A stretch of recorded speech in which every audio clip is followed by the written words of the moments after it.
Ladies and gentlemen, we're back with Real Deal Talk, and we got my guy today. I've been waiting for this one, Carlos Gutierrez. How was that pronunciation? Great. You've been talking about it for a while, so you nailed it. You've been practicing. Carlos is a real estate mogul in San Diego. Not only San Diego, but he's in the country. Top, was it two or like in the top, like first number one, number two, number three, somewhere in there? Yeah, last year, number one. And number now, one in all of eXp Realty, correct? Yes. Correct? Yep. Did you guys hear that? This is the guy right here in the podcast room, Real Deal Talk. We got him. Before we get into this, because Carlos is going to be flowing, because I know everybody these days is really curious about real estate. Am I right? Very much so. Everybody's at, what do you think? What about this? What about that? What about interest rates? What do we do? Do we invest now? All this, guys, we're going to get into all that today. But you guys know we're going to dig into his backstory a little bit.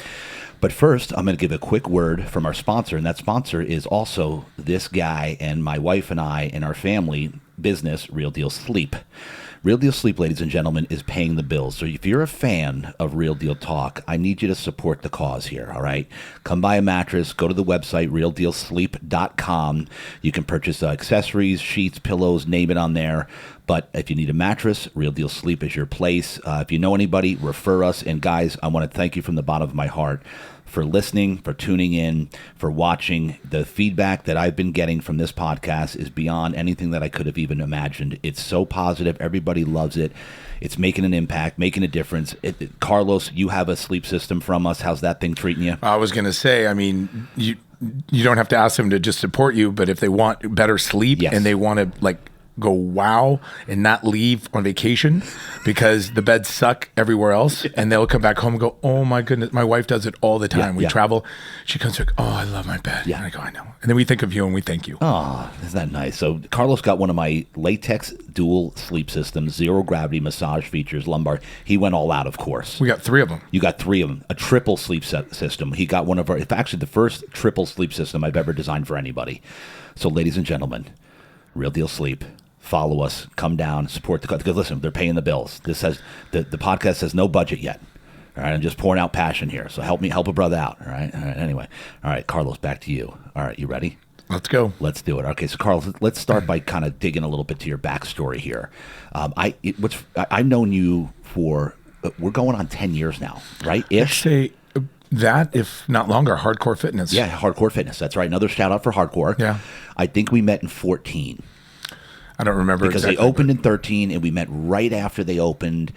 I think right in front. So I think we're going on 9 years ish. Well, and it could be I met you down in PB. You were bouncing as well, weren't you? Oh well, we did. It's back in the day. Come on now. We actually may know each other. I'm sure we did. We crossed paths about 25 to 30 years ago. That's right. I forgot about that. Yeah. Because we're similar age. Where are you? I'm at? 53. 53. Yeah, we're right there. I'm 51.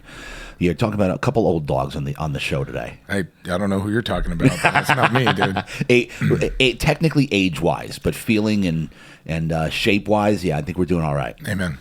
All right, so here we go, Carlos. And what I was getting at was, even though I've known you this long, I don't know much about you other than that you're a freaking maniac. His Instagram is Carlos Nonstop. Can't think of a better name for this man than Carlos Nonstop, because the guy doesn't stop. He's got podcasts. He's got a show that he does. He's always firing away.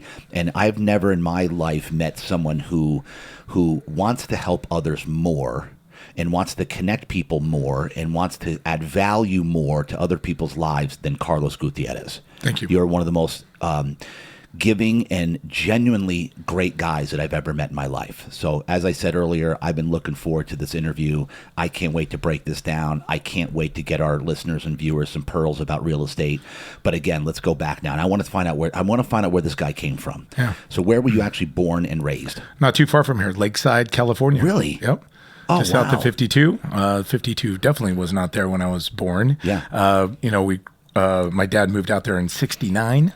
Wow. He was a police officer, and he was in the Navy before Korean War, and then he was in Albany, Oakland, California, is where he was born and raised, and then that's how he got down here.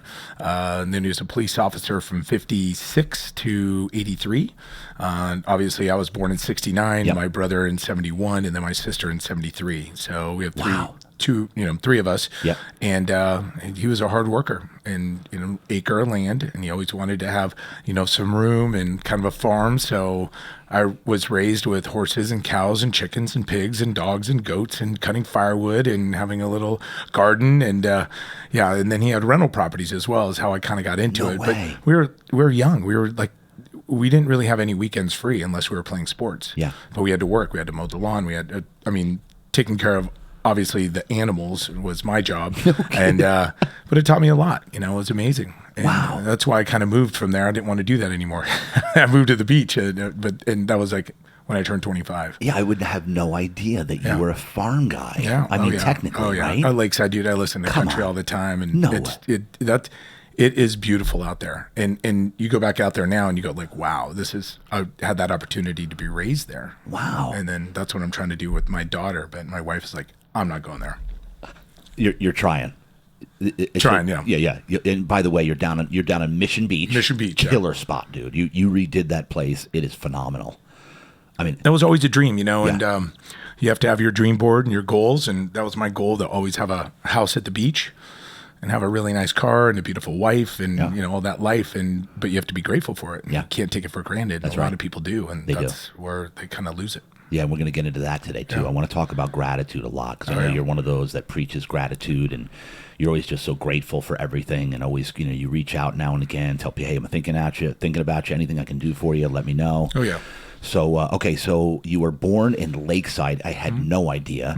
So talk to me about childhood. Do your parents, did they stay together? Were they? Yeah, they were together. Yeah, tell me about childhood. My dad didn't have a dad after 5. Left him. Born in the Great Depression. Yep. Sister just was born, so he always had to work hard, and he worked his ass off. And when I was born, he taught me hard work, and so we were raised out in Lakeside, and we got to live the life. We worked, but we had a good life. We didn't have it. He was barely making probably $30,000 a year maybe. Yeah. Being a police officer, I was around a lot of cops, firemen. Oh, he was? Yeah, my dad was a cop. Oh, he was? Yeah, he was a cop, San Diego PD. So 56 to 83. And that's why he kind of wanted to be out there in the country. So he had a lot of friends, a lot of lawyer friends, a lot of cops. Like I said, so I was raised amongst that at the San Diego Rowing Club, which is, it's been around since 1988. It's where NASCO is, and the convention center now. Yeah. And amazing time being born and raised and being able to be brought up by all the old school San Diegans that made San Diego what it is now. Wow. So your dad was SDPD. I did not know that either. Yeah. So what would I know? I didn't know if I would be a cop or not. So it was kind of, but I was straight and narrow. Grades were probably C's. Nevertheless, my mom was at home. She, stayed home with us. We had everything, every sport, diving lessons, swimming lessons, Then I got into football and wrestling in high school. Yeah. But then my senior year, I then dove and swam. So it was a passion. It was amazing. So I met so many great people. They're still lifelong friends now just from that. So, how did you get into, how did you go from football to swimming and diving? Well, see, I was raised swimming. So, you were? Yeah. 6 years old, I did the rough water swim. So that was, we had a swim club right down the street, 2 miles, down the road. And so that's where we spent our summers. And that's why, because now I remember being at the gym and you'd roll up on your bike. Oh, yeah. Your street bike, your road bike. What do we call it? Road bike.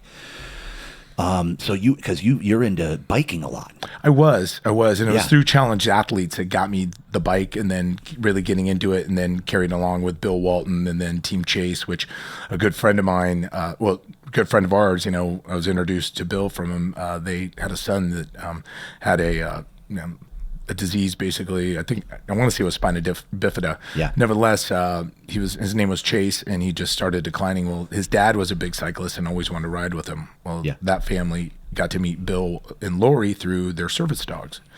So next thing you know, we then pushed this other guy that was a Marine, Lance Weir, amazing guy, friend of mine, and he broke his neck, C5. Oh, wow. Jumping out of a canoe or something in the river, threw his hat in there and then jumped in and broke it. So we got to push Lance down the coast of California from San Francisco to San Diego. And then, we had this big team that would push Lance, and I would be taking pictures and videos and making sure, that we got, they all got to see what it was about and promoting it. And it turned into a huge thing. So getting back to it, Bill then got me a bike, a beautiful Holland. Gorgeous carbon fiber, so I really got into it more. And it was really through that got me into biking. Wow. And so when you were young in your household, you said dad was a cop. Mom stayed at home with you guys. Now, do you remember anything early on, like the relationship with your parents that made an impact on how you saw the way that they interacted? Like, how did it mold you as a kid? Like, because you're such a solid, well-rounded guy. Like, how did that happen? Obviously, it always comes from programming. Most of it comes from your programming in childhood. Completely. So tell me about the parents. Like, what? So you can see that, and you can really get like, hey, they follow the path of if it's bad, they're going to follow it down that road, or they're going to see it and they're going to go, that's not for me. I'm going to make a change. Right. So my dad was amazing. He was hardcore. He didn't have a dad, so he did the best he could. He could be a dick sometimes, big time, but he was truthful. He'd tell you the truth, and he liked to drink a lot, and but he would work and he'd work out, and then have some drinks after. And he would come home and be verbally abusive to my mom and then me when we were a little bit older. Yeah. I saw that and I go, why? And I'm doing the best I can. So he's like, what are you going to do with your life? What are you going to make of yourself? Et cetera, et cetera. I wasn't a great student. Yeah. So, okay, well, I thought about it and I didn't really know. Maybe I'm going to be a teacher and a coach. So I was just kind of like going, maybe not when I got into college. And then I go, maybe be a fireman. I didn't want to be a cop because you got a target on your back, but I see those guys and I definitely commend them, the men and women that serve in blue and wear the badge. I respect them. We support them in many different ways as well. And then I just kind of found my way into selling, airtime, and then got into real estate. But going back to the time with mom and dad, the household was great. We all got along. He would raise his voice, a lot, and he would threaten to hit us at times, and they need it. People need that. Kids need that more than ever now, and they didn't have that. And, discipline. They don't have it as much. A lot of it. And you said that you saw some stuff that you were like, ooh, I'm not, like, what's that all about? I don't want this. Yeah, yelling and putting people down and belittling them and things like that, and the things you say. So I, sometimes I catch myself of like, my wife leaves stuff all over the house and this and that. And my daughter just leaves, all her toys. I just let it go. Yeah. It's, don't sweat the small stuff. Exactly, dude. Exactly. And some people never have that coaching and training. So when I got into real estate, I found a coach and then really a more of a mentor in regards to spirituality as well as gratitude, believing, affirmations. And going down that path, we broke it down. We did weekend retreats, and that what you just said, the most formative years are 1 to 7, and that is going to lead the rest of your life pretty much if you don't break it. If you don't break it. Yeah, exactly. And then sometimes you might have to go to Landmark, the forum. Yep. And that's where you really think about all the baggage that you've been carrying around for so long. Yeah. And that was one of the things how I, why I married my wife. I had to break the baggage and not worry about her baggage and not worry about my baggage, let it go. Yeah. And so your mom, did they stay together then your whole childhood? Oh, yeah. No, my mom sucked it up big time. She did? Mm-hmm. Your mom, talk to me about your mom. She got married at 28. Okay. And I believe she was the first one to get married. And nevertheless, my dad swooped her off her feet. Yeah. And, they're Mexican and all Spanish speaking. And his grandmother, or her grandmother, or her mother, my grandmother allowed it. And, they moved to the country. And then they were living, right off the 805, before the 805 was there, in Mount Hope. And they moved out to the country. So she thought, what are you doing? You're taking me away. They're like, and they only had one car. So it wasn't like she can get in the car and go anywhere. Yeah. So she put up with a lot, a lot of the verbal abuse, never ever physical. He loved her very much, very much. And my dad passed in 2020 in August from dementia at 89. Wow. So he lived a great life. So I had, for me, 51 great years with him. Yeah. And the decline, it was pretty quick. Nevertheless, I love him very much. And I made him proud. And that was one of the things we always want to do is please our parents. Yep. And there was a time and point that, he really felt that, I'd made it. And he was very proud. So that was the best part. But my mom, she's still alive and she's with us. And we try to take her wherever she wants to go and do great things and hit the bucket list and spend time with her grandkids and family, because my wife's family is a very large Mexican family as well. Yeah. And it's all about family. Of course. It. Yeah. So we're very blessed to have my mom and dad, and she stuck it out though. She could have left many a times, and I don't know why she didn't, but she loved us and she loved him. And now, and you were saying, did they Spanish speaking only? That was back when, they got married. Yeah. Okay. So, that's the race riots and things like that were in the 60s and we're going into the 70s. So they moved out there and they wanted us to be more, Americanized, et cetera. But I still got, hazed as being a Mexican, et cetera. Really, from my name, I really don't look it. Right, you don't actually. Yeah, you got your blood. So there's a lot of people. You go to Mexico City, you just go, wow, you're Mexican? Yeah. And now, I had a thought there, but so then what was I going to say? Anyway, so getting out of there, so in like grade school and everything, middle school, do you remember anything that happened that kind of like was impactful with you? A coach, teacher, anybody during school and the younger years that made an impact on you? Yeah, there was several teachers and coaches that did from junior high. And I would say my dad was a coach. I played handball since I was 11 years old. Oh, really? Up till about 37. Yeah. So I played competitively. That's like racquetball. Yeah. Racquetball, little small ball, 4 walls or 3 walls. So my dad was definitely a coach. And then I got to learn from a lot of his friends that were great handball players. That was my dad's passion, was handball. No and it kidding. would always go back to handball.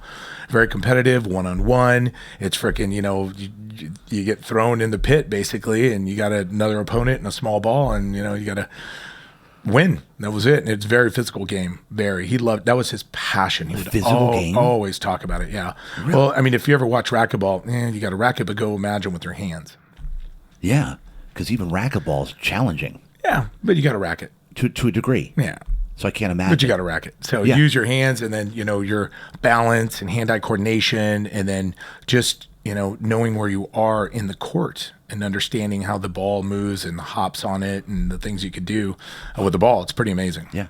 So what did that teach you? Like the handball, talking about. Well, a lot of discipline basically, and it didn't matter how strong you were. Yeah. It really mattered your finesse, and then your speed and quickness and your agility more than anything, because you got to go up, down, up, jump, side to side, off the back wall, just kind of know where you are. And you really get a sense for awareness. It's big time. Yeah. Peripheral, where's your opponent in it? You're going to hit it in the corner, right?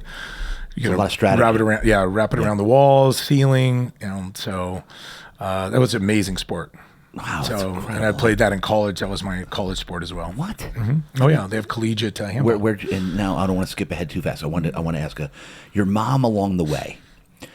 What kind of influence was she on you? Like, do you remember? Like, just loving. She was loving. She was sweet. Was everything just turn it into a positive? Tell me about mom. Like, what was the main thing you got from your mom in your life? So what I got from my mom was love, and I would say compassion, or she really cared for us. I mean, she made sure that we had the best within the means that she had, that we, played sports, that she's mom's taxi would take us all over the place. I mean, we were very active, and she did the best we could. We always had dinner for us. We didn't really grow up sitting at a table unless it was Sunday or a holiday. So, we kind of all ate together. That was the thing, even though, watching TV or whatever it is. So it was active at home. My brother and sister, very active, and they're both badasses in their way as well. And so we got along really well. It was good. And did they play handball as well? My brother did. My sister, she went to one of the clinics, but yeah, she was a great soccer player, cross country,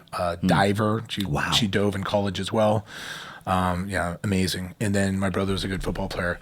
But my mom made sure that, she was always there. She was there for our games. She was there for our practices. She was there for everything. My dad did the best he could to make it, but he was working. He was working a couple of jobs. He was a cop and then a detective, and then he taught at Miramar. He taught the academy. Then he taught drunk driving courses as well. Oh, did he? Oh yeah, yeah. So he was very involved. And then he was the liaison to Mexico as well for that police department from San Diego. So he'd bring them, uniforms that were, that they share with the cops down there, or then he would teach shooting as well. And then tell me about mom how important is it? And talk about your mom, but also in general, how important it is for parents to watch you play sports, to go there. Yeah. It's very important. You know what I'm saying? You've got your support group, and they love you, and they want to see you do the best. That's why, got hitting coaches, got to hitting coach for Tony Gwynn when I was raised, playing baseball, and a lot of great people in my life. And I get a chance to see them still, the Aldridges, my junior high coach, I still see one of them.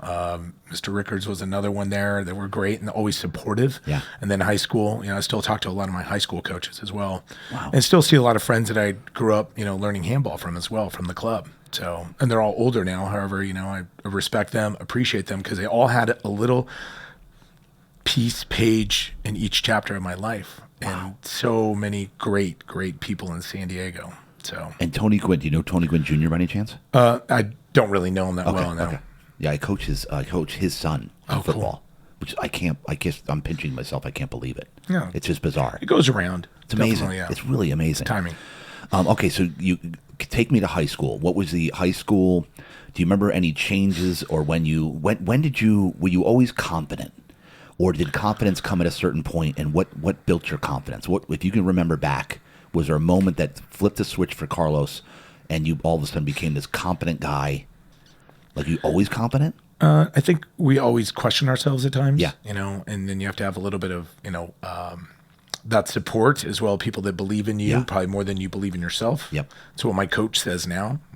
Nevertheless, you just got to believe in yourself more than anything and get up and do the best. But if you don't get out and take shots or take swings or, take chances, and you're never going to live life. Yeah. So that's what we're talking about, earlier when you were opening up. Yeah. It's called living life. So Carlos nonstop. Yeah, well, I got to take a break. I'd like to chill out. I'd like to rest. Nevertheless, you have to be able to take the chances and the shots and be confident in that you will win. Because if you believe it, you can achieve it. And so this right here, because you had said and we're going to get into it, because I want to flow into when you got this mentor. But do you remember like a moment where you gained confidence in yourself and who you were, where you were going? Do you know what I'm saying? I would say high school. On? Yeah, it was high school. Yeah, it was high school. And what was it in high school that did it? I got brought up as a freshman to play wide receiver as a freshman. In varsity. So, I took my licks there. I got brought up, and those guys definitely hazed me for sure. They made sure that I was feeling it when I was, going to catch a ball, as a wide receiver. But they all took care of me as well. I was a freshman. That didn't happen since 1968. Wow. So I was a freshman, and I never played football before. I would attest. You just started in high school. I just started high school. So I would say handball definitely helped that for sure. Yeah. Yeah. I was never really fast. I was quick. You were quick. Yeah, big time. And running good routes is everything. That's having it. quick feet. And catching the ball.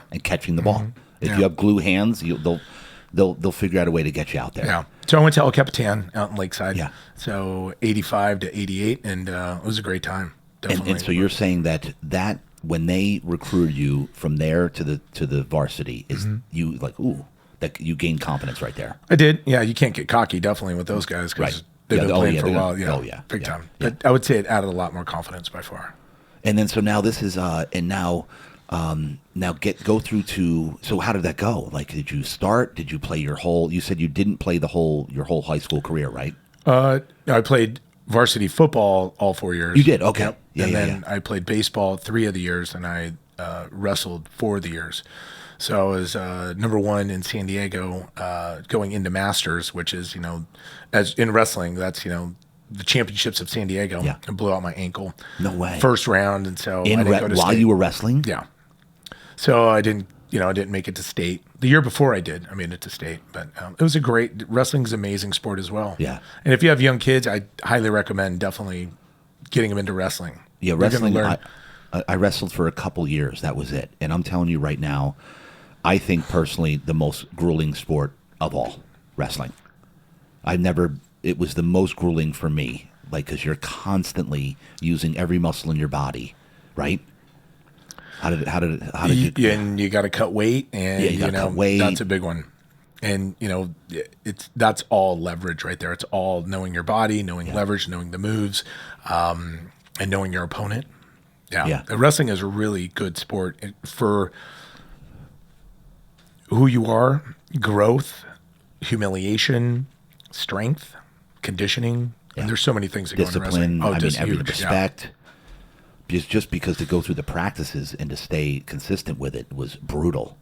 All right, so go to because were you going to get a ride in some sport for college? Was it handball? Not handball, yeah, but there's no rides. There's no rides in handball. All right. So now get to college. What happened in college, and where'd you go? I went to Grossmont, Yep. and then I thought I was going to be a teacher. I thought I was going to be a coach. That's Really? kind of what they said via my testing in regards to, the advisors. So I'm like, okay, yeah, I like school in that way, but it wasn't for me. No. Yeah. And I go, well, maybe I'll be a fireman. So I, did a year at school, just going through the regular courses. It wasn't for me. I didn't like it. So for firemen? No, before that. So for teaching? Just going to just your general ed. And was dad pushing you in that direction? Like, yeah, do that. Oh, no, he wanted me to go to college, definitely. Yeah, he wanted like to go to every parent wants everybody to go to college. Yeah, which especially back in the day. Yeah, and now I think it's woke. 100%. In a sense, yeah. So, no doubt about it. So nevertheless, I then went to Miramar, and then I did my 2 years there, and then I got a internship at Coronado for 500 hours as being an intern. 24-hour shifts. It was very boring over there, definitely, because as firemen, you unfortunately want things to happen. So, but it just was boring. I wasn't into it. I didn't. It was boring. Yeah. There was no real action, and really great people, and I'm sure they get great benefits. But I wanted more action, so I then had the opportunity right about that time for the job of Monty Montezuma. Okay, who's Monty Montezuma? Monty Montezuma is the mascot for San Diego State from 1944 to 2000. And I played the role from... All right, so tell me how this happened. Like, what do you mean a job interview? Or it came available? What does that mean? So one of the guys I met in diving, we were at CIF, and he and his brother were amazing divers. They, grew up in gymnastics, et cetera, and we had met at that event in our senior year. So we made friends, and then his brother went to USC, Tommy, and then Mike stayed in San Diego. Well, over the summer, I'd left with my girlfriend up to Idaho to go work and just be away from the family. And next thing you know, my dad called me with, hey, I got a job, juvenile hall. You're going to go to juvenile hall. You're going to work as a teacher's aide because I'm, going to I wanted to get into education. So I did that. And then I got Mike a job there as well. So we stayed really good friends. Yeah. Well, fast forward maybe about 6 months to a year, his mom calls me going, hey, I've got an opportunity. San Diego State needs a new mascot. I think you would be perfect for it. Now, I wasn't going to state. I was going still, Grossmont College. And I go, well, what is that? And she told me just a little bit about it. And I'm like, oh, okay. So we told my friend who is the principal there at the school, and he's going, oh, that's gay, this, that, and the other. And I go, hey, I don't know. I've never seen it. I'm not sure. I'm going to go check it out. You can't pass up an opportunity. Yeah. So I went and met them. And one of the two people were like, big guy, also Reggie, who played football at San Diego State. Yeah. Monty, what's up? You're the man. I showed up with a flat top, a little bit of, what do they call that in the back? Oh, the mullet. Yeah, a little bit of little one going on, and jeans and cowboy boots and a tank top, and you are perfect. So I'm like, okay, what do I have to do? They said that to you? Oh yeah, and I had no idea. I'm like, what do I have to do? Well, we have this uniform, and it was really very hokey, the one that they had, and I was like, okay, and then what do I have to do? You got to come out. You get to bring a flaming spear out of the tunnel. I'm like, okay, that sounds cool, and then do a dance, and then throw it into the field, and then get your team riled up, and then go up into the stands. I'm like, okay, for 4 hours? Okay. So then I got a couple friends of mine that I went to high school with, and one was an artist, so we started coming up with face paint and made a shield. And then, so did you take the job right away? Oh, yeah, I did, yeah. Went and met the how people. much was it? $50 a game. $50 And I got like tickets to give my friends. But back then, that was probably pretty good. Yeah, it wasn't bad. Definitely. So we'll pay $50 a game, and we'll give you tickets to the game. That was it. Yep. Yeah, that was. You were like, I'm in. Yeah. It was hilarious, dude. I got to bring my friends. Everybody had a great time. My dad was very proud. Did you go look them up online to see what you were getting into, or was there even internet? That's 1990. I know.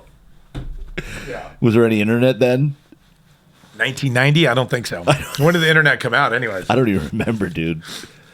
Does anybody know? Do you remember, Spencer, when the internet came out? 2000. It was in the 2000s. I think you're right, because I remember the tail end of my bar career. I remember somebody had and I remember that it was AOL, and you know how when it came up on remember that dial-up? Oh, yeah. So I then took that position and then made a new uniform the next year, and then got really passionate in it though. Then I went to Tijuana. They had a place called Mexitlan, which is right across the border. It was a cultural center. Yeah. They would have, Florico dancers. They'd had then Aztec dancers. They took it from the beginning of, the heritage through Mexico through the years, and took my friends down and my girlfriend at the time, and we went down and met the main guy for the Aztec dancing, and spoke to him and asked him if he would teach me and then make me a uniform, because I really wanted a really authentic uniform. Yeah. I wanted to be authentic. If I'm going to do this right. So, he gave me a conch shell. I had to go to LA several times to get different types of materials because he made a beautiful uniform, and I had to raise money to pay for it. I was still doing my teachers. I was a teacher's aide also. Yeah. So I was still in teaching. I taught at Monte Vista as well after I left Juvenile Hall, so like 91, 92. And then I started selling ad space on a poster.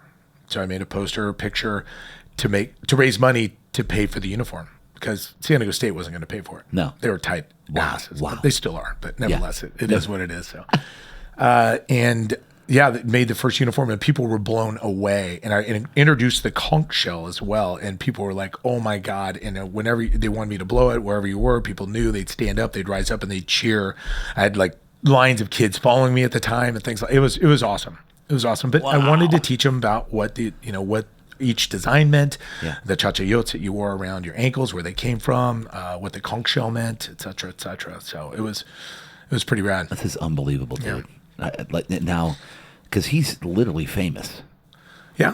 I mean, amongst San Diegans and around the country, it was one of the most identified mascots in history in collegiate sports. Unbelievable. Well, then then I did that from 1990 to 1998. Wow. On average, it was 50 to probably 70 events a year. So, and they didn't pay much at all, nevertheless.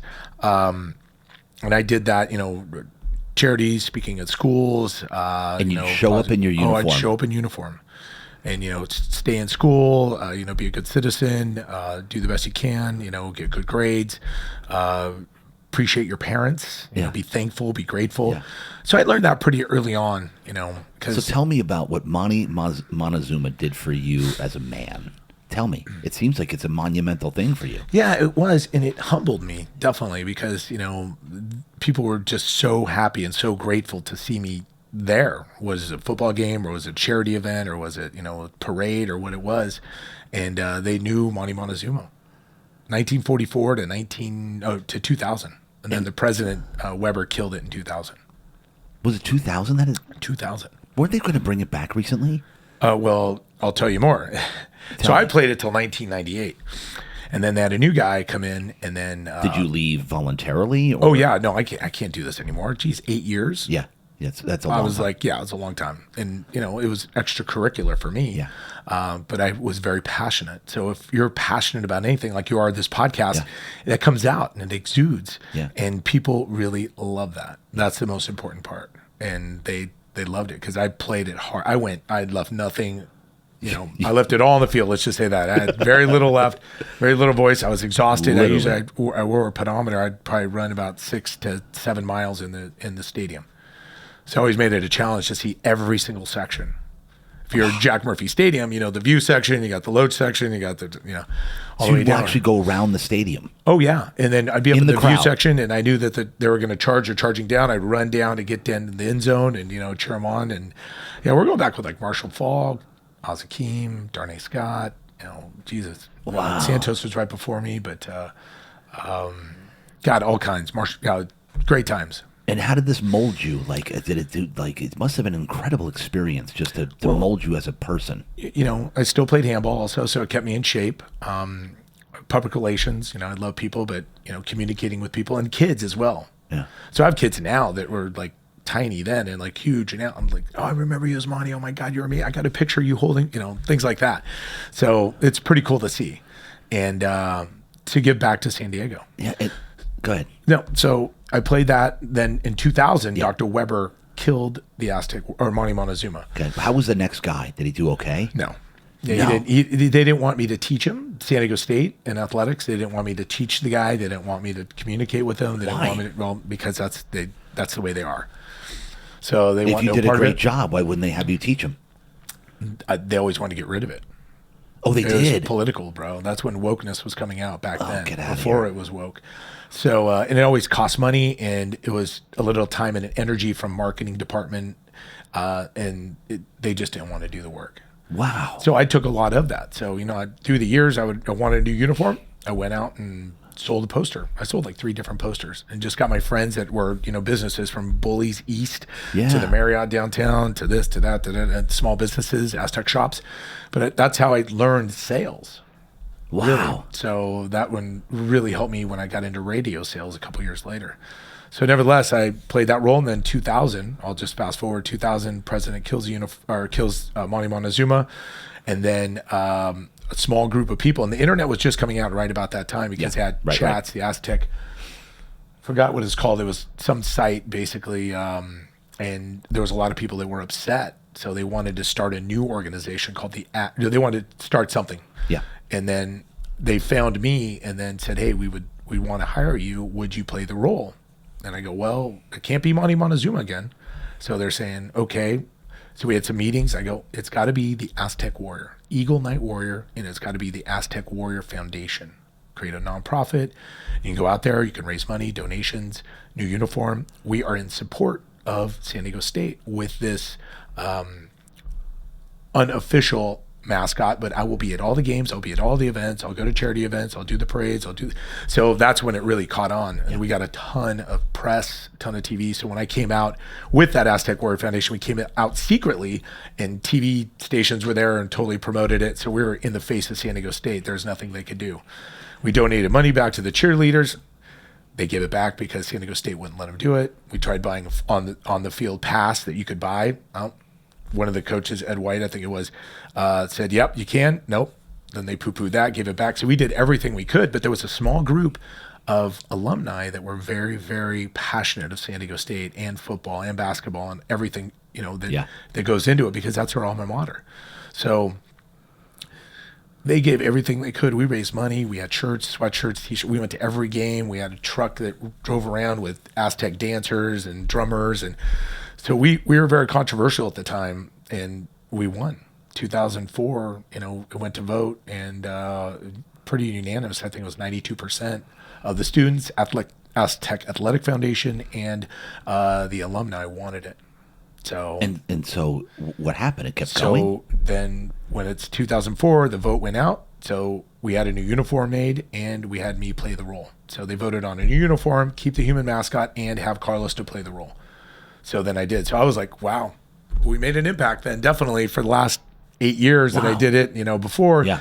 So it came back again, unofficial. So we did 2002 to 2004 unofficial, then 2004 official. So you were the Warrior. Aztec Warrior. In 02. Unofficial. Unofficial. Yep.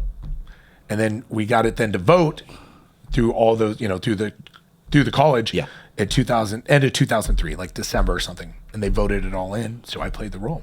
And it became official. Official, 2004 to 2006. I retired. Yeah. And they still didn't want me to coach the new guys at all. So they didn't want me to have any. It's funny. Those guys are hilarious. Yeah. And so how was the next guy after that? So we're talking 06 here? Yeah, 06. Miguel did well. He did really well. And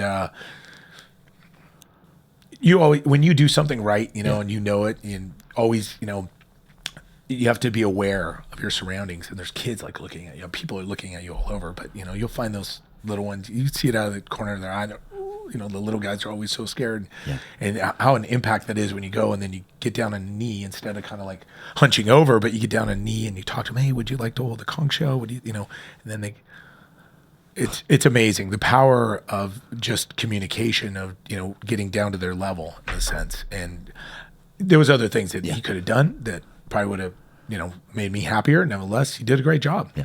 And then it went on and on and on. As of last year, 2021, we're in the middle of COVID. The current president, Adela De La Torre, then on her website just killed the Aztec Warrior. Oh, really? Been around since 2004 to 2021, and then she killed it. So what did we do? We came back again with the Aztec Warrior Foundation, not with the passion of the current. There was 4-5 really passionate people that were on the board and really did everything we could. They're just burnt out now. Yeah. San Diego State is just gone, and San Diego State doesn't want to do a lot and this and that. So we'll see. We're trying to fight it now. This is so funny, man. It's crazy, dude. So you actually never went to state? Yeah, it's back in the day. No, You never went to state? I didn't go, no. And so did you get Grossmont? Where else were you? Where did you I finish did up? Cuyamaca, and then I did Miramar, and that was it. That's it. Yep. So now, when did the teaching thing say, you know what, this isn't for me? 1994. And then how did you get into your next thing? So as Monty, then I had an agent. I was doing some acting and stuff like that in LA, some modeling, and then they found me. Anheuser-Busch, they wanted, they had the Bud girls, so they wanted a Bud stud. So they hired me, I think I was 21, 22. So did that, and then I did a World Cup, 94, I think it was, down the world's largest viewing of the World Cup down at the convention center. And we were doing it in conjunction with the Spanish radio station. And I knew the manager, and he came up to me and said, "Oh, how you doing? I think you'd be perfect for radio. God, we'd love to have you come sell." And I'm like, well, I have no idea. Okay. So I came my first interview with the Spanish station, in shorts and, briefcase. And then I got the job. And what do you mean was my sell? sales. What does that mean? Sell radio airtime. Radio airtime. Spanish language radio. Are you airtime. bilingual then? I'm not fully bilingual, no. Yeah, I didn't think so. Okay, so you got into that. How did that go? Great. We got the Padres, then we got 3 more stations, on air. Yeah. We got 3 more stations, so I had a lot more to sell.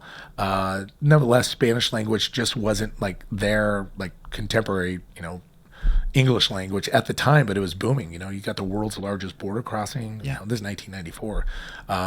People are seeing, investing in the Spanish language was big. So put big events together with SeaWorld and with Viejas, Anheuser-Busch. And those connections that I had in San Diego through Monty Montezuma definitely helped. No kidding. Oh, yeah. And so then where did that go? When did you, because you said your dad got into investment, was it real investment properties? Yeah, just little units and things like that. So. And so then when after that period right there, when did you start getting into real estate? We bought our first place together in 98. And then who's we? You and my your dad? Yeah. Oh, really? My dad and I. But he was a slumlord. He was. Oh yeah. He wouldn't fix the properties up. No. Broken windows. Cockroaches. Blah blah blah blah blah. And we would always have to go paint or change the screens. Why do you have these properties, Pop? These are shit. And if you have it, you can go in and fix it up and clean it up. Luckily, I was 2013. I think I ended up buying my dad out of 1-4 unit down there on G Street, and then we bought the other one. I bought him out, and then he had another building, and then we did a trade, and we did some more units. That was it. That was a great area. It's a booming area now. Yeah. So that's what got you into. Okay, so then you were dabbling in it then, yeah? Right. Yeah. And I was selling radio. That was my main job. That was your main thing, selling radio, doing a little bit of real estate with Pops on the side. When did that make the shift to going even more real estate? I just tried investing as much as I could. I just started learning from guys, Tom Sparrow. Is that when you said you got a mentor? So I got into selling real estate. And how long have you been together with your wife? Yeah. So I got into real estate in 2005. Yeah. And I've been together with my wife since 2010. Got it. Okay. So I did radio, Spanish, 94 to 97. Then I went to J-Core, then Clear Channel, which is iHeartRadio now. Right. 97 to 2004. And then I got fired. You did? Yeah. There was, a run-in with the manager. He just didn't like me. So I'm like, okay, cool. Too bad you didn't do it before, because it's like 2000 going into 2005 and the market's already been going up. Yes. So nevertheless, I sold a condo with a girlfriend the year before, and I met this agent. I really liked him. So when I got fired from Clear Channel, then the old Spanish radio station was under new management. they were trying to get me to come back because they knew I sold a lot of NTR, non-traditional revenue, which basically doesn't take airtime. It's just concerts, events, websites, etc. So I was going back to meet those guys, and next thing I know, it's like making me wait an hour for our third interview. Well, this is bullshit. Are you kidding me? Do you know who I am? Yeah. So I called my buddy and basically said, hey, I want to come meet with you. I want to sell real estate. So I left, didn't even meet with the guy, and I rolled and met with him. I did take some time when I got fired. I took about 10 months off. Oh, wow. Yeah, but I was studying for my real estate license. So when I started, I had a break, took my time. I traveled, went to Russia, Hawaii, all over the place. And then I got in it and started cranking. Started with Prudential in Mission Valley, but I lived at the beach. So I wanted to always sell the beach. So my first deals were like, 1.2 million, 800,000. I'm giving 50% to my buddy, and he was just helping me, do the contracts and give me some opportunities with open houses. This is 0506. This is 0506. Now, Because this is when they were giving loans to people that could fog a mirror. Oh God. Right? Yeah. You had a heartbeat, you got a loan for Correct. $20. Yeah. If you could fog a mirror, you were getting a loan. So I was one of them. Yeah. A lot of people were. Yeah. So next thing you know, I had an opportunity to go over to Remax in PB. So that's when I went to PB. It was right down the street, but I didn't take it seriously. I'd be surfing, work maybe 5 hours, 6 hours, but really not working, make a call, couple calls, let's go to lunch. So when the market took a crash, that's when I then went to a seminar via Kathy. She gave me this flyer going, you should go to this event, Mike Ferry in Vegas. So 08, 09 08, it's 08. And you should go to this. It's summer 08. And I remember specifically that was when Bernie How did your Madoff, investment properties do at this point? they were taking a shit. Yeah. Like everything. Yeah. So we had an 8-plex in Vegas. We had 3 high rises in Vegas. We had, I had a bunch more. Nevertheless, I go, okay. So I went out and saw him with my partner at the time, and we showed up in t-shirts, board shorts, and backwards hat and some flip-flops. So we're like, why are these people in suits? Yeah, come on, why? We go to lunch, we were at the pool, and I'm like, going, I think we're not in the right place. So next thing you know, that was August. So November, Mike Ferry came to San Diego, just like 100 people maybe. And I was in my suit, which I normally wore, but I'm wearing a suit up front. I met some great people. Changed my life. Mike Ferry changed my life because he was like a coach. He reminded me of my dad a little bit, but he was, he was firm, hard work, do your work, plan it, and then leave. Start. When time are you starting? What time are you leaving? Yeah. So, but do the work. And now Mike Ferry, he was just big in real estate? That's all. He was a coach, yeah, real estate coach. So real estate He's coach. been in like 46 years now. Wow. So, yeah. And this woman told you to go, I think you should go to this. Yep. And she sold a lot. So, and she lived in Mission Beach as well. So Kathy Evans, that was her name. Kathy Evans. Yeah, she goes, you need to go. You need to go see him. And I'm like, okay, cool. And then I just drank the Kool-Aid. So right when I joined, then in January, they have a 101 retreat in San Diego. And then I went and joined NLP via his son, Matthew Ferry. And that's what really changed my life. Because that was like hardcore breakdown, wheels are falling off. 2009, the market took a big shit. You're going, oh my God, on the verge of bankruptcy. I'm hearing all my friends, claiming bankruptcy and stuff like that. And I basically said, I got to do whatever I can to make it. I'm not going to file bankruptcy. I'm not going to lose everything I have. I only like maybe 15 grand in the bank, luckily. Wow. And then just worked my ass off. That was it. And now, what year was that? 2009. 2009. Okay. So I did 1 year of NLP, which basically breaks it down, neuro-linguistic programming. Tony Robbins is a big one on that. Okay. And then Matthew is really about spirituality also, and what's inside you, what you believe. If you can manifest it, believe it, you can achieve it. So that's one of the guys that also went to the seminar where 1 to 7, that's your most formative years. And what do you remember early on about your parents, what they said? Was it good? Was it bad? What was it? So basically, I was just doing NLP. Completely. Yeah. Well, that's more about spirituality. Kind of what I do. Yeah. So he was amazing. Matthew Ferry is amazing. And so NLP, talk to me. Go a little further with this. I've never heard of this. So neuro-linguistic programming, and you can go on YouTube and just, go. I would go Tony Robbins because he's one of the best of it. But it's speech patterns. It's how you say it. They have all different types of speech patterns. Also, military, tie downs, et cetera, et cetera. But it was more than that, though. Also, you had to have 10 accountabilities for the month. You had to read a book. You had to prospect, you had to do 5 things that they wanted you to do your sentences every day. You had to write out sentences every day. And then, 4 other things, book, this, that, and the other. And then you got to do 5 things. Like, I'm going to lose weight. I'm going to work out every day. I'm going to take my wife on a date.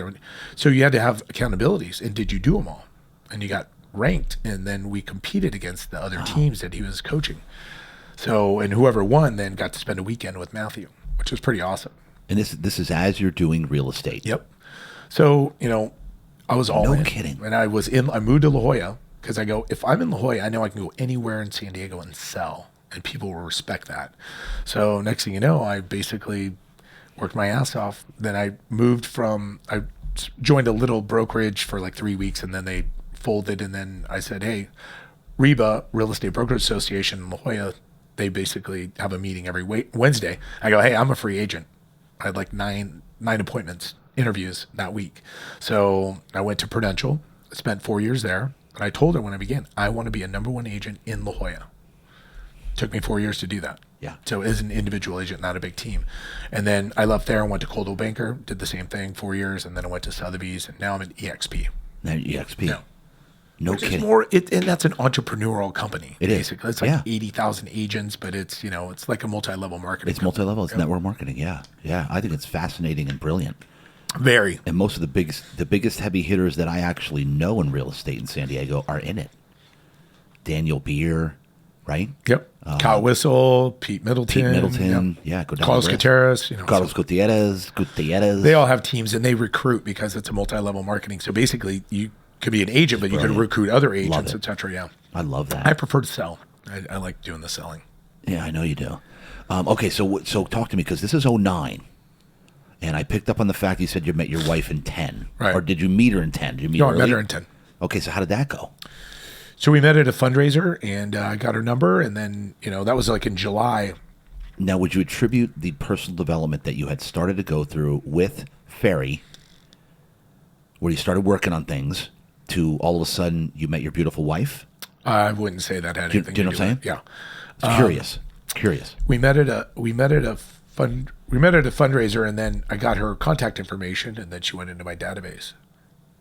She got an email for a fundraiser I was hosting with Bill Walton and Marshall Falk and all these guys for Challenge Athletes Foundation, Tony Roma's. So she brought her sister, twin, identical, and then that's when I was like, oh my God, she was beautiful. My other buddy wanted to date her, and we did yoga every day, my buddy Justin, and he goes, oh, she's beautiful. And I go, no, I'm going after that one, definitely. So yeah, so I called her, and then it took a while. So she's a twin sister? Identical. Get out of here. And her sister's amazing. Her whole family's awesome. Where does her sister live? Bay Park. No way. Mm-hmm. I didn't know this. Yeah. Oh my gosh. Amazing. So hold on. She went in your database. And then I always sent emails out to invite everybody to come, to my fundraisers. And so she went to the fundraiser. Brought her sister. And that's when you're like, whoa. Yeah. She was beautiful, but her personality is just amazing. Yeah, she's sweet. She's amazing. Definitely. So what was the next move? What did you say? Hey. We went out on a date. Take you from the database to my cell phone. Yeah, our first date was like 10 hours. So we went to the polo field. I was playing polo at the time. Polo? Played arena polo for like 3 years. No way. So we went out on a Sunday to the polo matches, and then we went down to a fundraiser for the Emilionaires Foundation. All my friends were there, and then we went to one of the person's house. It was about 10 hours. It was amazing. Definitely fell in love. Okay, so hold on. How did you know to pick which one to pick since they were identical? Oh, you know. Yeah, but did you interact with the other one too? A little bit, yeah. But okay, I mean, I didn't pay much attention. I didn't pay much attention at that event. Yeah, but after, okay, yeah, because they both looked the same. But then, how did you know whose personality you liked better? Yeah, I'm fascinated by this. Well, Jen was already married, so her sister was married. Okay, so that helps. Yeah, definitely, yeah. So otherwise, who knows? Well, you could, but maybe I didn't know. I don't know. So, but she's awesome.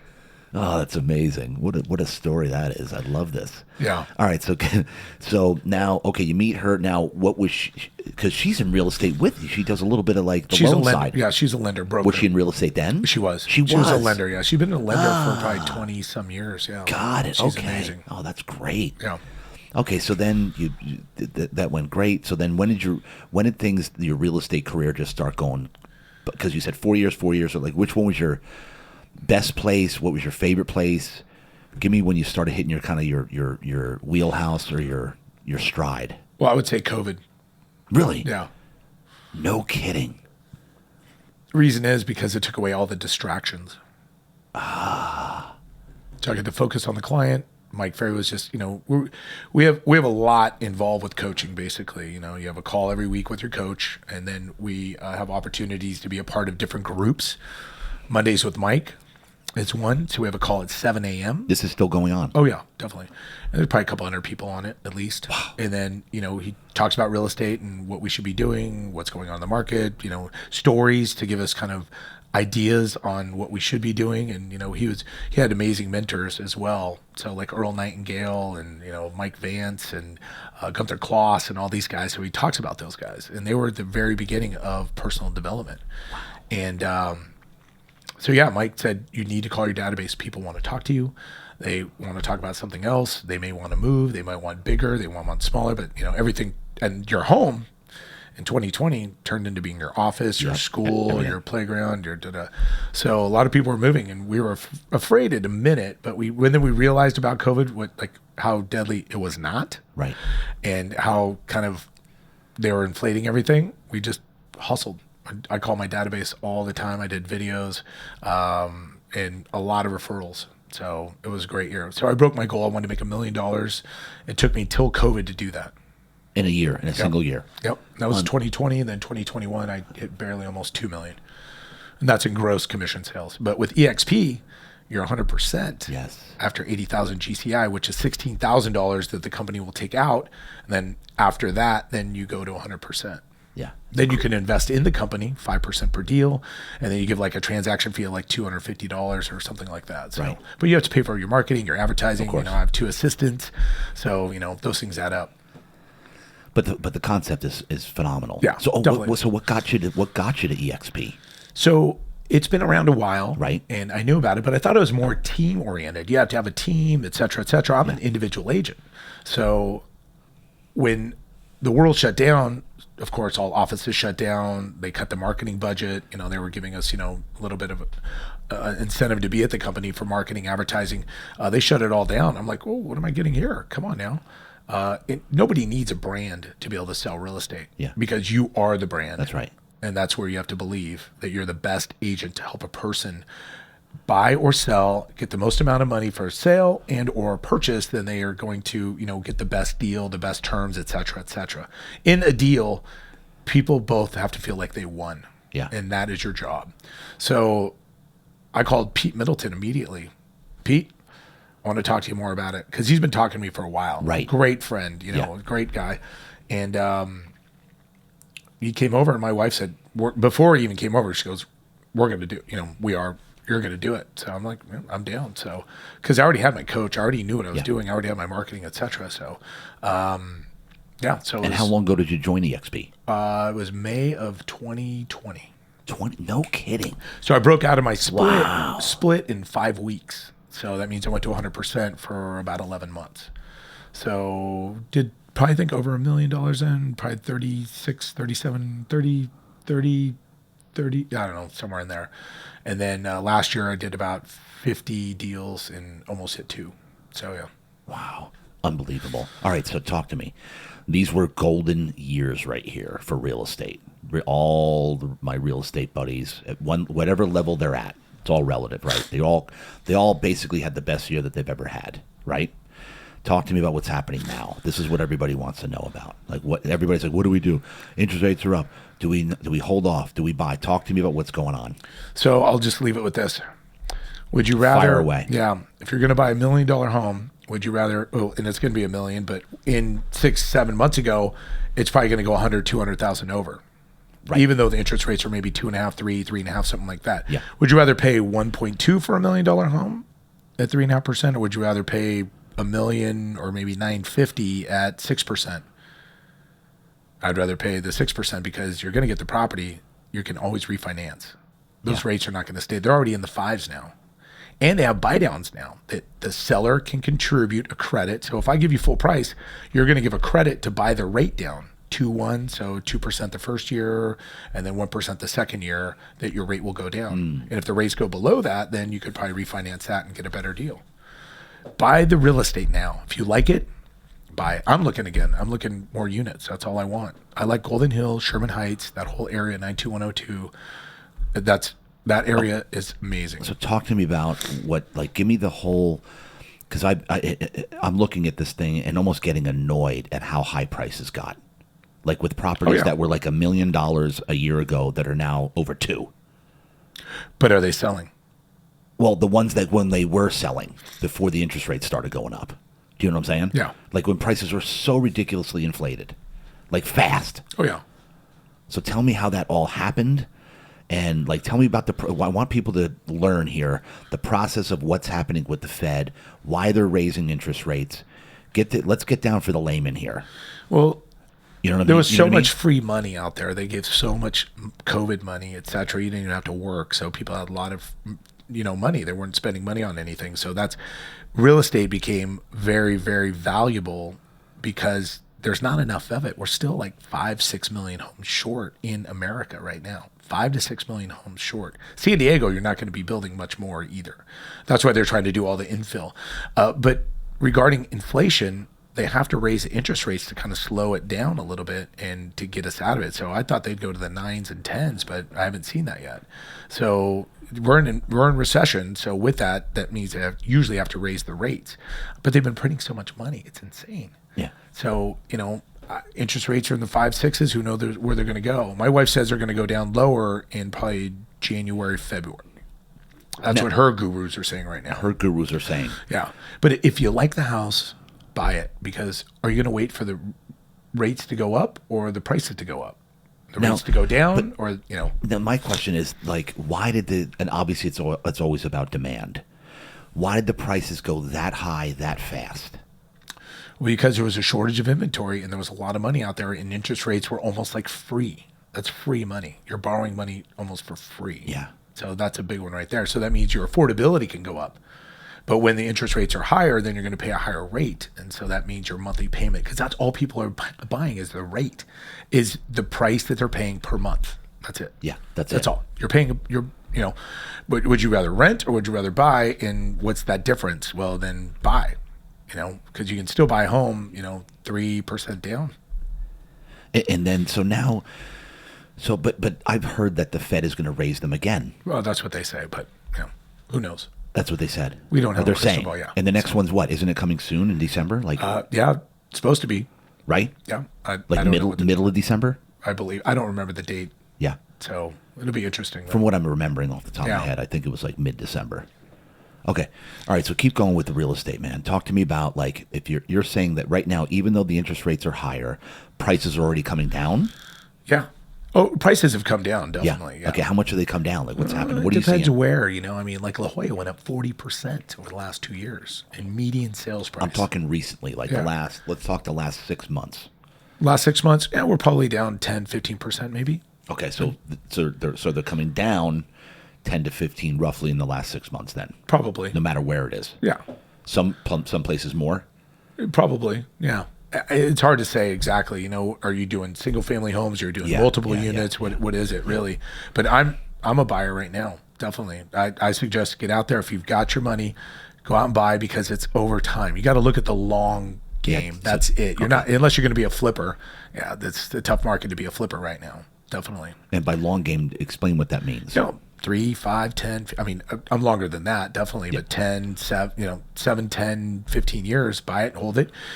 Take as much depreciation as you can, and then 1031 that into another property, bigger, whatever. So I'm always looking for the ugly dog, basically, property with units on it. Or now they're allowing ADUs and junior ADUs. Those are accessory dwelling units that you can put on the property. So that just increases the value, and you're just looking at these people will be paying my mortgage. How much rent will they be paying? And rents are up now. Rents are high. Yeah, the local stat basically is coming out. I think it was last week. It said that San Diego will get higher rent over LA and San Francisco, probably within the next 6 months. Wow. Yeah. People want to move here. People want to live here. I mean, look. Because San Fran's absurd. Oh, I haven't even been. I'd be pissed if I went there. In LA too, same thing.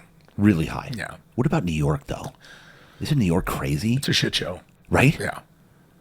Like I remember watching $1 Million Listing New York, and people are paying $3 million for an apartment. Well, for an apartment. Yeah. Oh, well, that's all they have there. That's like 1,000 square feet. That's all they have there. What, Yeah, if you're going to live in New York, that's all the opportunity you have. They don't have a lot of single family homes in the city. It's crazy. Yeah. But it just comes lifestyle. It comes who's living there. I mean, you have a lot of international money, in New York as well. And now, so talking about international money, who's coming in?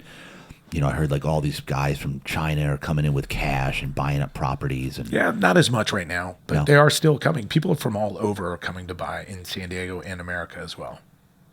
Wow. Yeah. There's a lot of money out there. All right, so talk to me. You said something about buying now, renting it out, right? Yep. And then you said doing it. What's the 1031? 1031 exchange basically allows you. I know what it is, but when you explain it to it allows you. It's a tax number in your tax returns basically that can allow you to own a rental property and investment property for 2 years, and then you can then 1031 that tax-free when you sell the property, so you don't have to pay capital gains. Right. The gain will move with that investment, and then you have to have an accountant to break it down. How much money did you put into the property, fix it up, depreciate, et cetera, et cetera. So when you ever do sell that property and cash out, that they're going to try and reclaim all of that capital gain that you did not pay from the times that you 1031'd it. So the plan. So say that last part again. You said they're going to get to the point where at the end they're going to try to. If you do sell and cash out, that they're going to try and recapture the tax for the capital gain. And you have to talk to an accountant. Of course. I don't know that stuff, but nevertheless, they're going to try and capture that. So the plan would be buy, fix up, rent it out, pull your initial investment back out, go buy another one, do the same thing, fix it up. So you have to rent it for a minimum of 2 years. 2 years, yeah. And then you can pull that equity out. Right. And put that equity on another property. Yep. You could do that. Yep. And then, or you could sell the property, 1031 it, and go buy another one that may be bigger. Oh, okay. Yeah. Okay. There's a lot of opportunities there. So the equity. So that's if you sell the property after 2 years. Right. Then that profit you put on another home. Right. Is that right? Yep. Because you then move all that profit over. But you're tax free. But you're saying by the time you get to the end of this train, if you ever do sell, sell and meaning not cash out, yeah, and not put it forward something else. Right. Okay, so let's break this down further. If you're doing that, then you sell this one. You took the profit out of this one, right?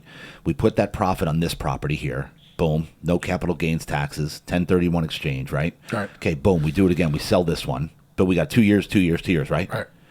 So unless you're making a passive income on the rent itself along the way, when will that, how is that a benefit if eventually you're going to have to pay the taxes on it? That's if you ever do sell the property and cash out. So the plan is not to cash out. Keep moving it. Okay. Keep working. Okay. Depreciate. Investment. Write off. Okay. That's the long game. Because the depreciation, you're getting a lot of write-offs there. Completely. Yeah. So there's a lot of different opportunities. And I always say, talk to your accountant. Yeah, of course. Give me a call. I'll refer you to my people. Yeah. And then, and then buy more. That's it. Because the depreciation, people don't realize how big of because I do it with my business. Oh, yeah.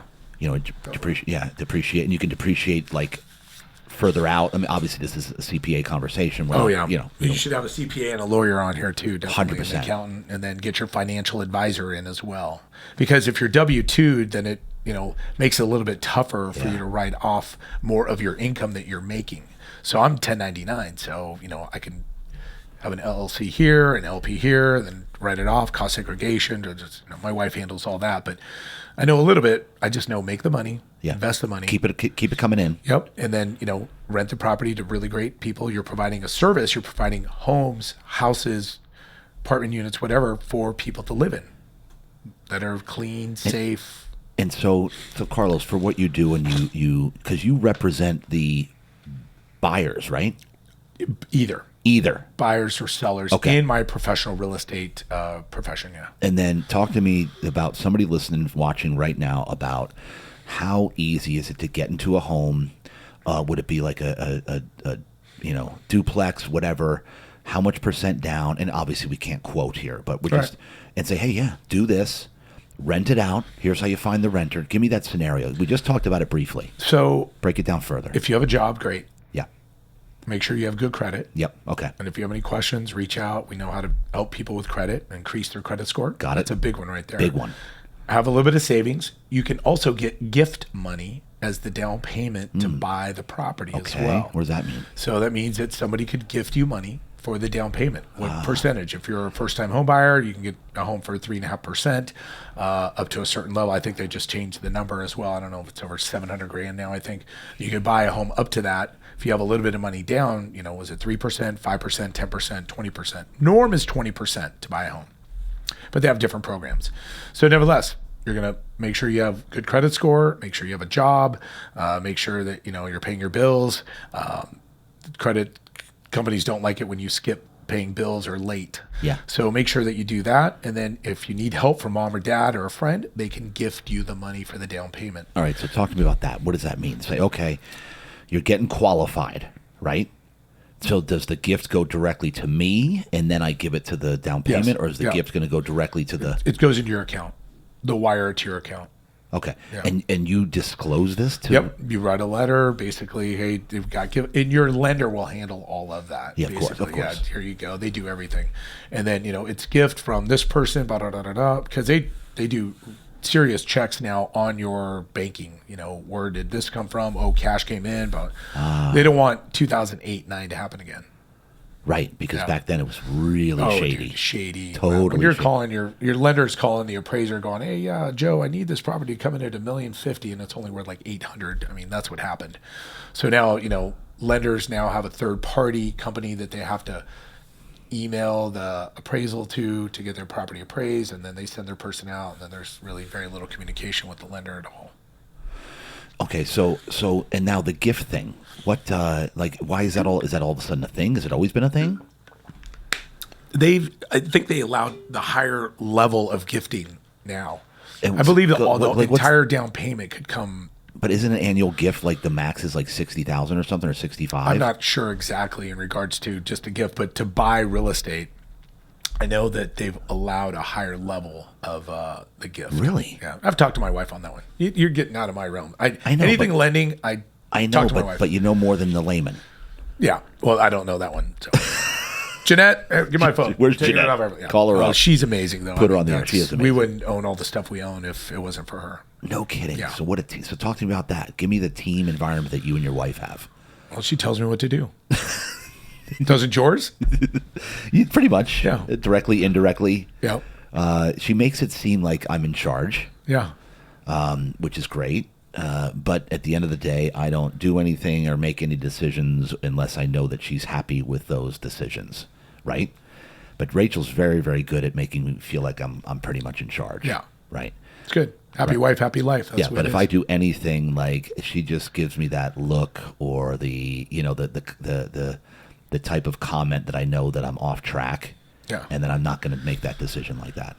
Right. It's usually it. So, I have to have those conversations. Like, I want to build another unit on one of our properties. And she's going, I don't know if it's going to make sense, blah, blah, blah, blah, blah. Gives me the numbers. I'm going, honey, look at the comps right now compared to what it's going to be, a year, 2 years, the location, everything. So, you have to have good conversation. You got to have open conversations with your wives or your partner, whoever that is. Yeah.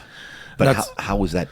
But obviously, this partnership with you and your wife in real estate has worked well.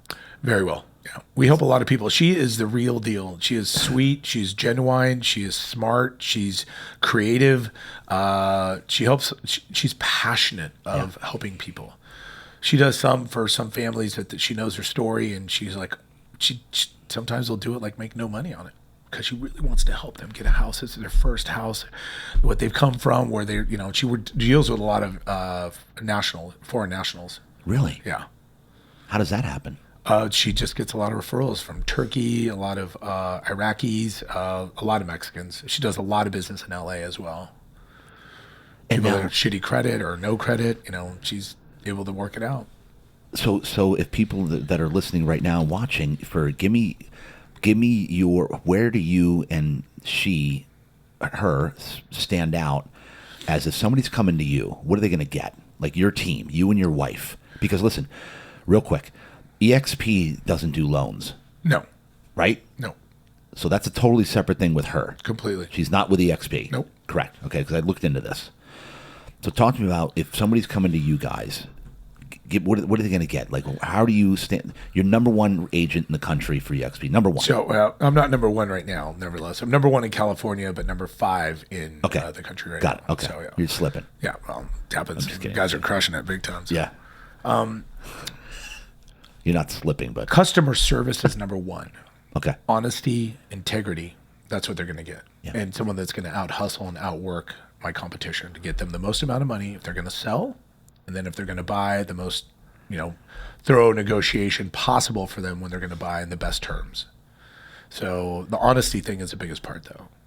What? Because is that kind of a tough, very rare thing in this industry? Real estate agents do not have a good rap sheet right now. A good track record. It's a lot of people aren't happy. Definitely, they don't give the best customer service. You try why and is call this? a lot of agents, and because they're independent contractors, they work for themselves. They get to make the calls. They don't have a boss telling them what to do. They have to be completely self-motivated. Completely, yeah. They don't have somebody telling you, hey, you need to get on the phone by 8 o'clock and you need to prospect for 3 to 4 hours a day. They don't have anybody doing that. And a lot of them want to be told. They don't want to be told. And that's one of Mike Ferry's funniest things. He always talks, because you're an independent contractor. You don't have to do anything. You show up when you want to. Oh, show up. Oh, let's go get a coffee. Okay, bro, it's lunch. Let's go get lunch. Oh, look at that. It's 3 o'clock. We got to leave now, And so, and keep going with this now, because you got to think about it. Self-motivated people, I think it's like less than 50% of the pop. I think it's like 30 or 40% of the population is self-motivated, or maybe even less. I'd say way less. Way less. Way less. Because think about that. So then everybody in real estate, I'm trying to remember, because I remember the pyramid. There was at the top was motivators. You had a motivator, you had a self-motivated, then motivatable. So that's right, 60% of the population is motivatable. That's what it was. And then you had the bottom 20 was like unmotivatable. Said unmotivated, motivated. So the self-motivators were like in like less than, I think, 10% or something. It's at 95.5 now. I think so. Oh, really? I would say so, definitely. So think about that. In your industry, 95% of the people aren't doing it. They aren't. No. They're not doing it the right way. Especially in this market, they're leaving too. A lot of them are leaving. Tell me about what's happening right now, because what's going to happen again, which happened in 08, 09, is it leaned out the pack, right? Because what happens? Because frankly, it's not that difficult to get a real estate license. Not at all. You could get probably about 3 months, 4 months. It's not that hard. Yeah. So therefore, again, going back, you don't have to be that qualified, but the ones that like you, Carlos Nonstop, that are doing 3 to 4 hours of calls a day, you guys are the cream's gonna rise to the top. Always. Right? Yeah. It's called consistency. There you a go. lot of people talked about don't consistency. do that. Well, you go to the gym, you got your routine, et cetera, et cetera. Shoot my podcast. Yeah, you have to set a schedule and you have to work the schedule. That's the most important part in anything.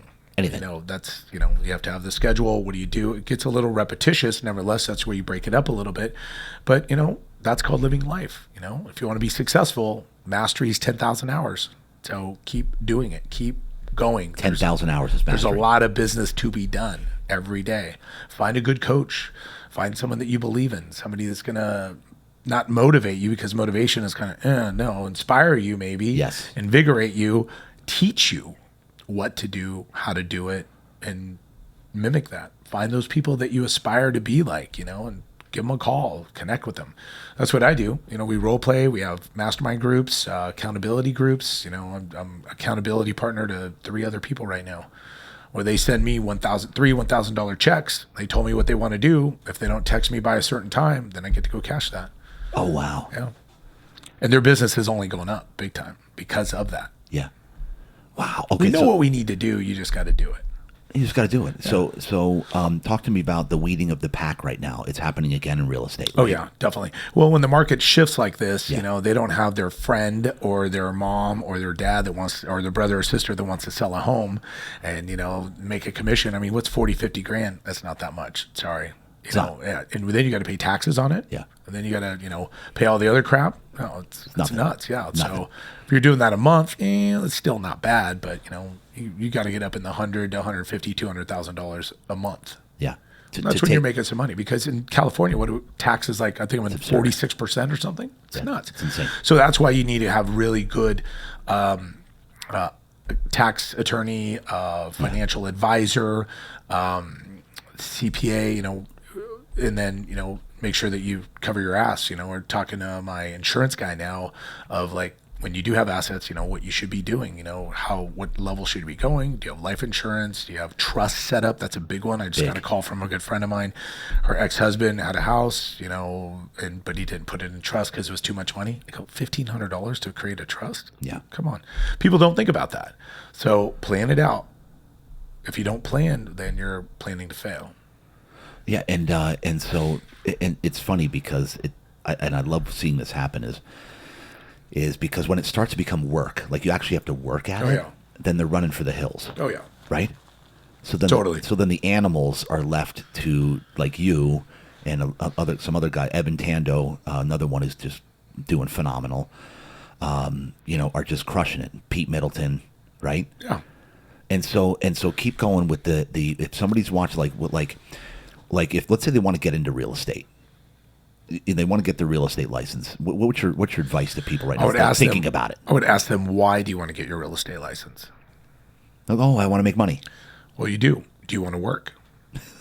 Are you willing to work 8 hours a day? Tell people right now what it requires to become successful in really actually become successful to where you're making, let's call it, like you said before, real money. Real money, like you're doing, making $250,000 a year, like an actual making a $250,000. Like, so you got to make about what's it take? $500,000 a year then. So you have to. I would get a coach, get your license, but get a coach first. Get a coach first. They would coach you through what you need to do, so you start learning. Create a schedule, create a database. Those are probably the key things right there. And learn the scripts. Learn what you need to say and how to say it. So like NLP, but then you go to, that's a big one right there, but you need to learn those speech patterns. You need to learn how to communicate with people. You're dealing with their single largest asset. So do you own your own home? Whoever that person is that wants to get into real estate, do you? No, you don't. Well, you may want to do that first because you want to sell their $1 million or $1.1, $1.52 million home or $500,000. Why should they trust you? Right. That's it. Yeah. Why? Unless you're like a good friend. Oh, I just want to help them out. You want to help them out, or do you want to net the most amount of money? That's why you should use me, sir, because I'm a professional. Like my track record definitely will back that as well. So you should take a look at that. That's what's going to happen to you if you want to get into this business, whoever that is. Yeah. And because people are they want somebody that's credible. Well, and you're dealing with. Why am I going to you? Your single largest asset. It's probably 98% of America. You're dealing with their single largest asset, and all the liability as well. So do you know what you're doing? Are you practicing? What are you doing? How many transactions have you sold? How many listings do you have? How many buyers? Because big people, like actual really good clients, are going to ask these questions. Oh, yeah, definitely. And they can tell. They can sniff it out, definitely. Right when you show up, they're going to size you up in 10 seconds. 10 seconds. And the way that people show up, the way they're dressed, it's insane.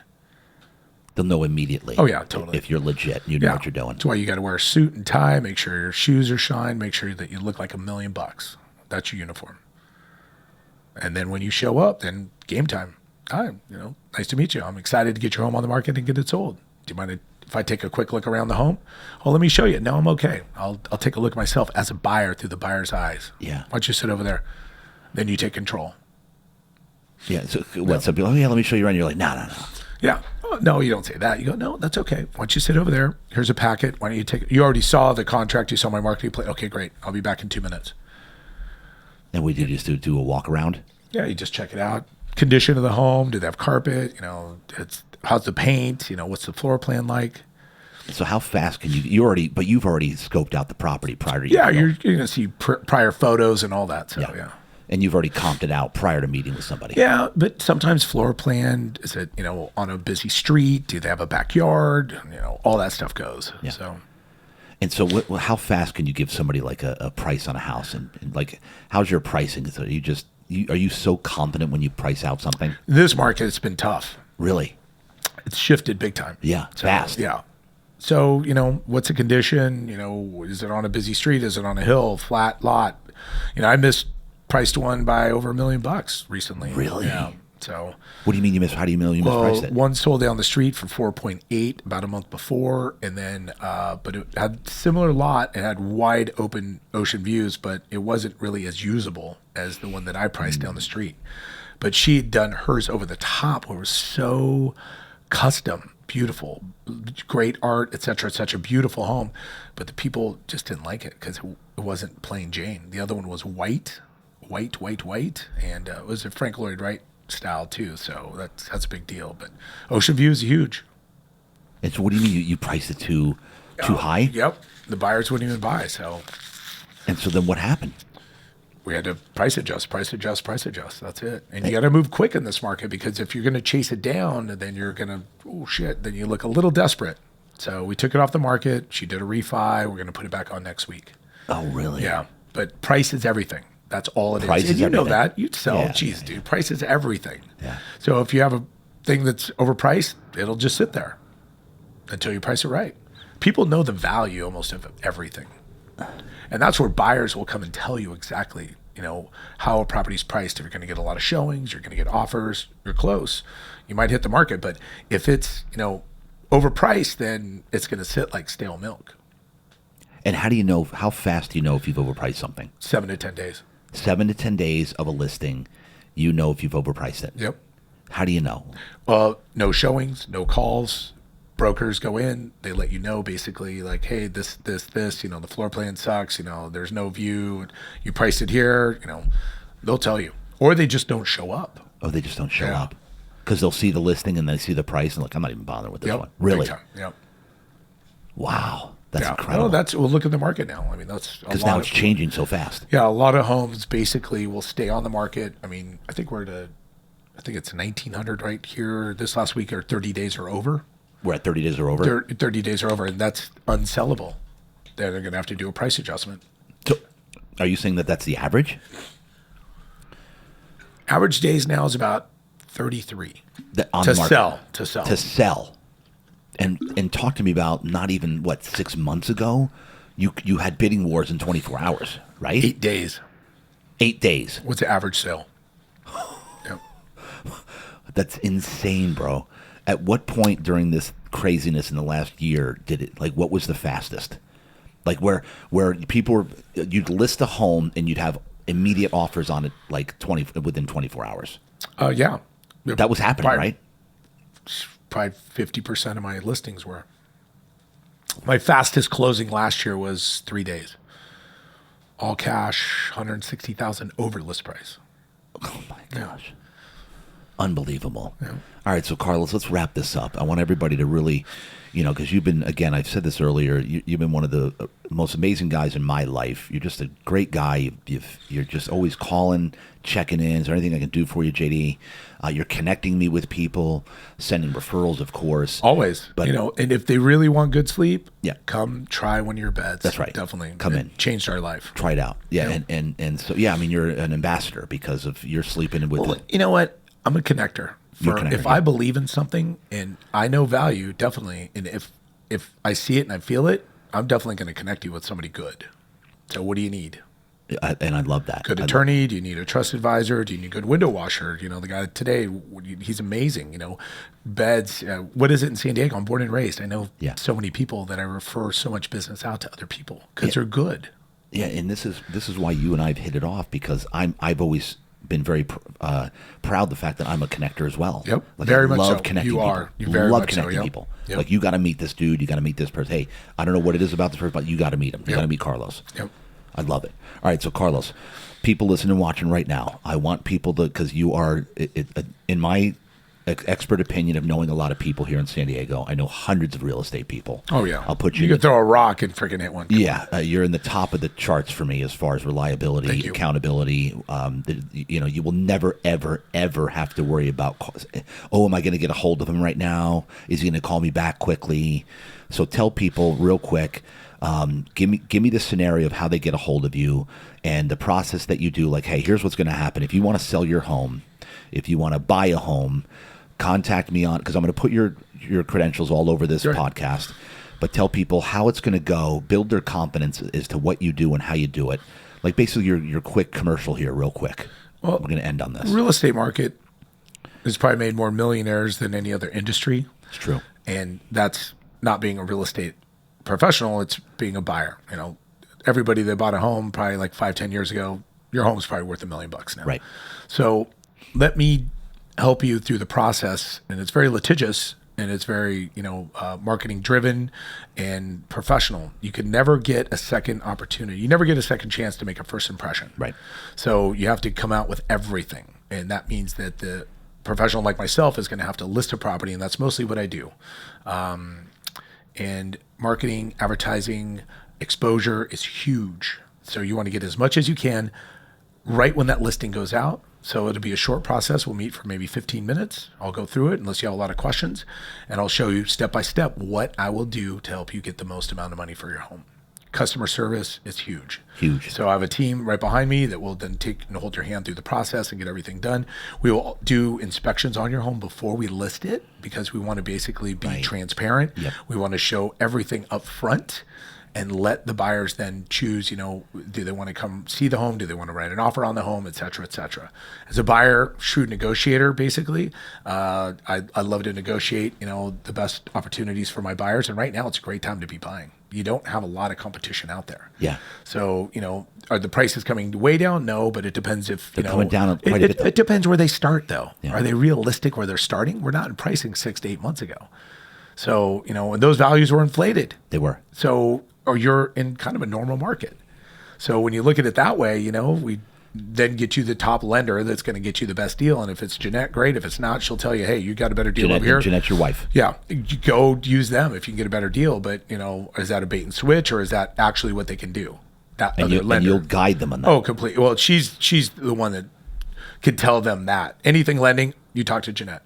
And I disclose it on everything. Basically, you're a one-stop shop. You can handle, because you're going to handle the real estate side. Jeanette's going to handle anything that deals with lending. Exactly. And we're the one-stop shop where if you don't have the money, basically, to get the home prepared, is it the landscaping? Is it the painting? Is it electrical box? Whatever. I will help front that to get it done, so you don't have to start putting money out of your pocket. Tell me about that, dude. Well, that's huge. So what happens basically, a lot of people don't want to put a lot of money out of their pocket to put into the home. Yeah. And I'm a big proponent for that. Don't spend a lot of money to get your home prepared, but do the other things, because it's all about that first impression. Yeah. Curb appeal, paint, color, light, bright, open. I call it as plain Jane as you can go. That's what I call it. That's what people like. They can then see themselves living there. So if you have a lot of your personal items and things like that, people don't want that. So I will guide you through the whole process. Michelle and I will meet with you. She's my director of client success. And then we'll meet with you and we'll say, oh, we should probably get a stager in here. Oh, you need a house cleaner. Oh, you need someone to pods. You need someone to help you, pack everything up. What do you need? We're that one-stop shop. And what do you mean you front it? What does that mean? So basically, then I have my preferred vendors that will do all the work. And then basically, they'll just send me the bill, and then we'll send the bill to escrow. So when escrow closes, then I'll be, I'll get the money back. Basically, they'll send me a check for whatever I put into the property for the seller to get the home prepared. That's great. Or safety. A lot is, electrical, or is it a water leak, or what is it? Those are the types of things you want to take care of at the very beginning. Before you get into escrow, and then, they do their inspection, and then there's a request for repairs. It could be a lot bigger and a deal killer. Could happen a lot. So we like to get that out of the way. Let's do our own inspections. Let's get the things that we can handle.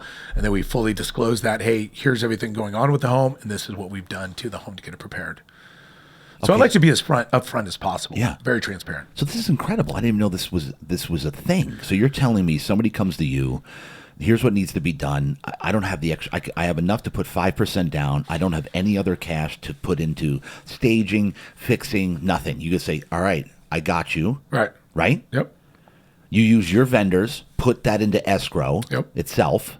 Right? All right. This is what you can do? Yep. Oh, yeah. I've never heard of this. Do it all the time. It's called customer service. It's called... Take care of them. And so what's the advantage of you guys as to all these, everybody that's, I got a friend who's a real estate, my cousin, my brother. Interview them. Yeah, Interview me. Tell them how to. Yep. Get a second opinion and who's the best person for you. And everybody knows in their gut. Oh, God, dude. Yeah. Everybody knows. Right? They're so smart, dude. Big time. People know like who's the right person to go with. Exactly. Cousin Sally that just got her license a month ago, or Carlos Nonstop. That's it. Right? All right, so let's finish with one thing. Give me one thing here. In your career, you're an animal. Give me one pearl that you can let everybody know right now, like in this world right now, because let's be frank, the world is upside down, right? It's been very interesting. It's been very interesting. Wokeness has become a major thing. And people right now are scared. What are we doing? Where are we going? Give them some inspiration on what to do right now if they're just they're in fear, they're living in fear. What's my next move? I don't know what to do. What's carried you through your competence, inspiration? Give them something here. Woo, where do they reach out first? Do they look for a community? Do they look for people to, like you said, get a coach? YouTube, podcast? Pretty wide open. Yeah, I know. I like Tony Robbins a lot. Yeah. And he's pretty amazing. So if it sounds like you need to get out of fear. Yeah. And you need to look inside. And are you living your full best life? That's the most important question. Are you? And if you're not, there's a lot of people out there to help you. A lot of people out there to help you. Go find it. Somebody at the gym came up to me today and said, they didn't even, she saw my shirt, said, you have a podcast? I said, yeah. She said, I got some stuff going on right now. I need my confidence back. I've been beat down. I had a bad relationship. I'm struggling. And I sent her 3 interviews from this podcast. And now it's just, that's why I brought this up. And it's like you just said, find yourself first, right? Well, they don't know where to look. They don't know where to go. Yeah. Because everybody, we've been beaten down with so much fear in the last 2 years. Huge. It's huge. All fear. Right? People don't even know what to do or where to go. And go find help. Go get a coach. Tony Robbins is awesome. I really like him a lot. Yeah. He's incredible. And you have to believe in yourself. And you get what you pay for. Number one thing is you have to believe in yourself. Exactly. And you said it, Carlos. If you're not living the fulfilled life of your dreams right now, right? It's your fault. It's your fault. Yep. Because it's attainable for everybody. Exactly. Right? Dude, I love that. It's so simple. It's so simple, but it's so hard because a lot of people don't want to do it. Ladies and gentlemen, if you're not living the life of your fulfilled life of your dreams right now, what's the percentage of people that are not living the life of their dreams of who they were designed to be here, Carlos? Do they have goals written down? A lot of people don't. No. Do they have a dream board? Do they know what they want? A lot of people don't. You just won the lottery and you won $1 billion. What would be the first 3 things you do? And define it. Oh, I'm going to buy, a house for my sister. Okay, how much? Be defined. Write it down. What do you want? Yeah, it's like be detailed. It's like a business plan. A lot of people don't have to do that as well. But what are you doing every day? What are you doing to be better? If you want to be better. Or do you just want to live life as life comes to you? Or do you want to go out and live it the way you want to live it? Or do you want to just basically take up space? A lot of people do. Live mundane lives. Well, go through the motions. Right? A lot of people do. Yeah. It's sad. It is sad. Ladies and gentlemen, go get a coach. Find yourself. Find who you were designed to be. Because living your fulfilled, perfect life is possible. It's up to you. And we can say that, but give them ideas of what they can do to find it. Yep. So maybe add some links. Tony Robbins is I always think of him. Definitely, he's and a lot of people give him a bad rap. Like, oh, Tony Robbins. Tony's a beast. He's amazing. He's a beast. And you have to believe in yourself first, though, before you can believe in somebody else telling you the things to do. But he gives you a plan, though. He gives you a plan. A detailed plan on how to do it. Yep. He does. Time. You're absolutely. Every time I listen to that guy, I'm fired up. Yeah. And he's honest. But it's all about consistency, and he's always consistent. That's the thing. So a lot of people hit. You go to the gym all the time. Man, if you get that, well, hey, once in a while. But that, when you do that, whatever you're going to do, and you practice and you do it consistently, whatever it's going to be, or you're a tennis, soccer player, handball player, racquetball, you're going to get better every day, and life gets a lot more amazing because you become that much better. So the self-confidence grows, as well as people notice that. It makes you feel better that way as well. And if it's in business, then you're going to do better, and then you're going to provide a better life for your family. It's like consistency is number one, dude. That's it. You got to be consistently consistent, no matter what you're doing, especially if you want to become better. Huge. Especially. Ladies and gentlemen, Carlos Gutierrez, for any real estate needs or even advice. Whatever it is. He will give you advice. If you mention the show, anything advice, he will point you in the right direction. If he can't help you, which the odds of that he can't help you is pretty much zero. But Carlos, this has been a pleasure, bro. I appreciate your time. I think the world of you. I appreciate you, your family, your wife, little Bella. Love you guys, man. Appreciate you coming on. It's been an honor. Love you. Thank you, man. And if you want to get better sleep, people out there, come see JD. Real deal. We love our bed. I swear to God, I want to go lie on another one now. So yeah, let's throw another one in there. Why not? Come on. You just made $2 million. You made $2 million last year. You can afford it. Taxes, man. Real deal talk, ladies and gentlemen. That's a wrap. Thank you.